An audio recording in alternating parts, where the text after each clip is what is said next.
Herkese merhaba arkadaşlar. Kanalıma hoş geldiniz. Yepyeni bir videoyla yine sizlerleyiz. Sizler için Gelin dizisinin yıldızı Talya Çelebi'den yepyeni görüntüler getirdim. Güzeller güzeli oyuncumuzun sete hazırlık görüntüleri videomuzda. İşte paylaşılan yeni görüntüleri ben de hemen sizlere iletmek istedim.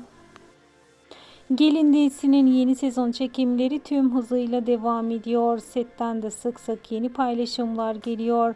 Tabii ben de bu görüntüleri anında sizlere iletmeye çalışıyorum. Eğer sizler de Gelin dizisini beğeniyorsanız ve diziyle ilgili bu tarz haber ve bilgiler, yepyeni görüntüler görmek istiyorsanız gözünüz kulağınız kanalımda olsun.